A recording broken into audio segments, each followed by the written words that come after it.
আমাদের পুঠিয়া গ্রামে বেশ কয়েকদিন যাবৎ এই দুর্ঘটনা হইতেছে।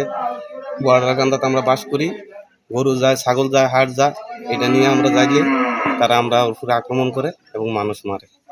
তো গতকালকেও আমার বাতিজি জামাই উনি গরু লেগে গেছিল, যাওয়ার পরে ওনারা গুলি করে বিশালগড় হসপিটাল নিয়ে গেছে, ওইখানে মারা যায়।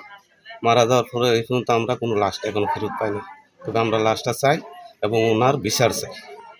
হ্যাঁ, কদিন পরে পরে এই ধরনের দুর্ঘটনা করে ওইটারও সরকার কোনো পদক্ষেপ নেয়নি। তো সরকার কাছে জোরালো আবেদন যাতে আমরা এটার সুষ্ঠু বিচার পাই। ওর বইটা বাচ্চা আছে মানাতি। হ্যাঁ, বলে আমার ছেলে বর্ডারকান্দাত গেছে, ওই গরু নিছে, আমার গরু একটা গেছে দৌড়তে ছুটতে ইন্ডিয়া।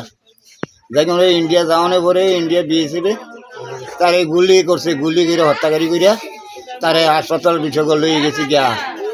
আমি এখন বাংলাদেশের সরকারের কাছে আমি হত্যাকারী বিচার চাই, আমার ছেলের আমি চাই, আমি আমার লাশ চাই, আমার লাশ দিতে হইব এই নজদিক, এই নগদ নজদিকে আমি এটুকু চাই।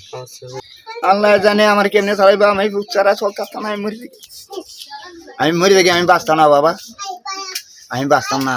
দুদিন পর পর বিয়েছিবে আইয়া গুলিতে গুলিতে মাইরালাই বর্ডার কান্তা থেকে মরি গুলিতে মাইরালাই। এটি আচার বিচার আমরা ভাইতে আছি না, সরকারের কাছে ভাইতে আছি না, ইন্ডিয়াও তার কাছে ভাইতে আছি। তারা কদিন পরে দুধ দেয় গুলি যা মাইরালাই। গরু লেগে না গেছি না আমার ভূতে, আমার গরু আনতো ছুটতে গেছে, গরুটা আনতো গিয়ে তো আমার ভূতের গুলি দিয়ে মারছে। ও এই মাইরা হত্যাকারী করে আমার ভূতের এই বিষয় হাসপাতাল লইয়ে গেছে, আমার ভূতের হাসপাতাল লইয়ে গেছে। কদিন পরে পরে তারা গুলি দিয়ে মারা গিয়া বাংলাদেশের লোক এমনি যায়, গরু চুড়ে এটা চুড়ে।